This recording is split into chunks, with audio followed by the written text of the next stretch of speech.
네, 5분 스피치 발표하겠습니다.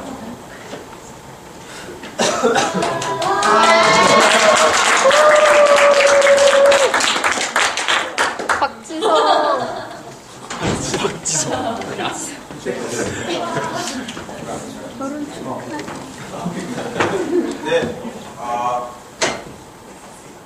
지난주에 이제 소연이가 김준근 목사님에 대해서 발표를 했었잖아요. 사실 저도 이제 CCC에서 훈련을 오랫동안 받았어요. 그래서 훈련 받으면서 김준근 목사님에게 영향을 되게 많이 받고, 또 그런 민족 복음화라는 꿈을 가지고 좀 이렇게 대학교 때 많이 기도하고 그렇게 열심히 살았고, 또 그 순장이라고 한 초기에 속에서 이제 한 생명을 품고 이제 캠퍼스에서 전도를 하고 이렇게 그래서 참 CCC를 통해서 이제 어떻게 보면 이제 대학에 와서 신앙의 성장을 하는 거였었는데, 지금 오늘은 이제 김준근 목사님에 대해서 하진 않고요. 김준근 목사님과 친구이신 이제 양재평 장로님에 대해서 발표하도록 하겠습니다. 아마 많이 어쩌면 아시는 분도 계실 수도 있고 모르시는 분도 있을 수도 있는데, 그 양재평 장로님은 이제 같은 신안 출신이에요. 그냥 같은 어렸을 때 친구였는데, 이 사진은 이제 요수에 있는 애양원. 좀 아시겠지만 양재평 장로님 같은 경우에는 한센병 환자로 나병 환자로서 거의 평생을 살아가시고 2007년에 이제 돌아가셨는데, 양재평 장로님이 이제 평생에 간증하는 것은 자신의 모든 것을 팔아서 천국을 산 그런 삶을 살았다고 이야기하시는 분이었습니다. 거기에 대해서 보여줄 건데요. 양재평 장로님 같은 경우는 이제 전남 신안에서 1923년도에 태어나서 잘 자라고 공부도 되게 잘했다고 그래요. 그래서 그 당시 어렸을 때 꿈은 이제 경성제국대학 가서 국화학과를 가고 판사를 하고 싶었다고 합니다. 그런데 15살 때 이제 한센병 발병을 하게 됩니다.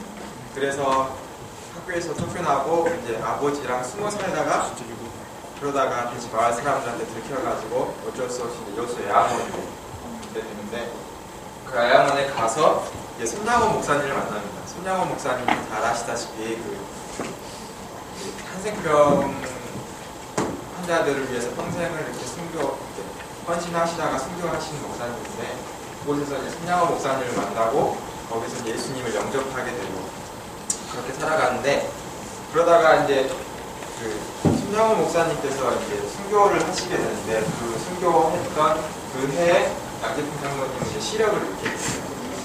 그 목사님, 그 아버지처럼 여겼던 목사님이 순교 당하시는 걸 보고 거기에 대해서 이제 충격도 조금 있었고, 그러면서 시력을 잃게 되고 손의 감각도 잃게 되고, 이제 한센병이다 보니까 손가락이 떨어지기도 하고 이런 병들이 점점 심해지는 고통을 겪게 됩니다. 그래서 그러면서 이제 신앙을 갖긴 했지만 그 당시에 이제 한 2년 정도를 자기는 저주받은 인생이다 스스로 그렇게 고백을 하면서 다시 신앙을 잃어가고, 그렇게 한 2년 정도를 거의 저주받은 인생처럼 살아가게 되는데,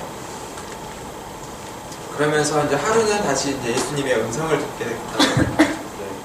듣게 됐던 말이 이제 그래도 너에게는 청각과 기억력이 남아있지 않느냐 이렇게 말씀을 하셨다고요. 그래서 지금 보시다시피 성경 암송반을 애양원에서 조직을 하게 됩니다. 그래서 우리가 비록 앞은 볼 수 없지만 귀는 들을 수 있고, 우리가 손의 감각이 없어서 점자 성경을 읽을 수 없지만 우리가 들을 수 있고 기억력이 있기 때문에 우리에게 5달란트가 있지 않아도 우리에게 1달란트가 남아있기 때문에 그것을 이용해서 우리가 하나님을 예배했으면 좋겠다 이런 마음이 들게 돼가지고, 그러면서 같이 모인 사람들끼리 서로 외웠던 성경 구절을 나누고 아니면 다른 사람을 통해서 성경 말씀을 듣고, 이렇게 처음에는 이제 어려운데 계속해서 이제 말씀을 듣고 말씀을 외우고 이러면서 나중에는 이제 신약 성경을 전체를 외우게 돼가지고, 그렇게 되면서 이제 어떻게 보면 다시 저주받은 인생이라고 고백했던 것은 다시금 하나님께 축복받은 삶이었다라고 이제 고백을 하시는데, 그러면서 이제 장로님께서는 이제 이런 간증들을 많이 하셨어요. 그래서 갑자기 숨겨진 보화를 샀다고, 그리고 우리는 이 전부 어떻게 보면 우리가 보고 느낄 수 있는, 어떻게 우리가 육체적으로 이제 받을 수 있는 그런 즐거움들을 다 잃었지만 우리는 천국을 살 수 있었다고. 그것을 이름으로써 하나님께서 우리에게 천국을 줬다고. 어떻게 보면 처음에 많은 사람들이 눈문둥병에 대해서 이제 천형이라고 이렇게 말을 하지만 이게 천형이 아니라 하나님께서 천형을 통해서 우리에게 천혜를 주셨다고. 왜냐하면 스스로 고백하기에는 자기 자신을 잘 알듯이 나는 예수님을 절대 믿지 않은 사람이었는데 하나님께서 이제 이 한센병이라는 병을 주심으로써 자기는 예수님을 믿을 수 있게끔 했기 때문에 이 모든 것이 어떻게 보면 하나님께서 은혜라고. 이런 가시 같은 아픔을 통해서 하나님께서는 그것을 깨닫게 해주시고 자신의 가장 귀중한 것을 주셨다고 고백해서, 그래서 이분은 늘 감사의 삶을 살고 늘 만나는 사람마다 감사라고 고백을 했다고 합니다. 그래서 늘 고백했던 게 이 세상에서 찬송하지 못할 게 무엇이 있냐, 이런 나 같은 사람들에게 감사할 게 있고 하나님이 나도 사랑하셔서 이렇게 사랑해줬다고 이야기했습니다. 그래서 이제 제가 이분을 직접 만나뵀던 건 아니지만 이분을 보면서 다른 목사님을 통해서 이제 광주에 있었을 때 이분 말씀을 항상 설교회 중에도 많이 해주셨는데 그 이유가 항상 감사하는 삶을 살라는 것이었습니다. 그래서 우리가 감사하는 삶을 살았으면 좋겠는데 성경에도 말씀하듯이 항상 감사로 제사를 드리는 자는 감사로 제사를 드리는 자가 나를 영화롭게 하리라. 그리고 그리스도의 평강이 너희 마음을 주장하게 하라. 너희는 평강을 위하여 한 몸으로 부르심을 받았나니 너희는 또한 감사하는 자가 되라. 그리고 하나님께 감사하는 마음으로 찬양을 하고 하나님을 찬양하고 그를 힘입어 아버지 하나님께 감사하라. 항상 기뻐하라. 쉬지 말고 기도하라. 범사에 감사하라. 이는 너희를 향하신 하나님의 뜻이니라. 그래서 우리가 살아가는 데 있어서 늘 감사를 잃지 않았으면 좋겠는데 우리가 요즘 지난번에 우리가 읽었던 책에서도 보면은 내면 세계의 질서와 또 영적 성장에서 보면은 요즘 세대 자체가 스트레스를 많이 받고 또 그 스트레스가 어떻게 보면은 세상에서 그 스트레스를 받음으로 인해서 우리가 더욱더 성공을 좀 느끼게 되는 그런 삶이 아닌가라는 걸 싶었는데, 근데 늘 우리가 그런 염려가 많고 세상에 대한 스트레스가 많고 있지만 우리가 그 염려에 대한 것을 늘 감사로 잘 이겨냈으면 좋겠다라고 생각을 하고 있습니다. 그래서 이 장로님을 보면서 어떻게 보면은 외적으로 볼 때는 저와 이 장로님을 비교했을 때는 사실 감사할 것은 저에게 훨씬 많지만 그것보다 감사의 고백을 이 장로님이 훨씬 많이 했던 것을 보면서 많이 부끄러운 것을 느꼈는데, 그래서 장로님 같은 경우에는 자신은 스스로 하나님께서 기도의 파수꾼으로 부르셨다라고 이야기를 많이 하셨어요. 왜냐하면 자기가 할 수 있는 게 이제 기도밖에 없고 이제 성경을 이제 외우는 것밖에 없으니까 하나님께서 주신 습관이다라고 이렇게 이야기를 해서 항상 나라를 위한 기도와 이제 성경 말씀을 암송하는 거에 대해서 그치지 않으셨는데,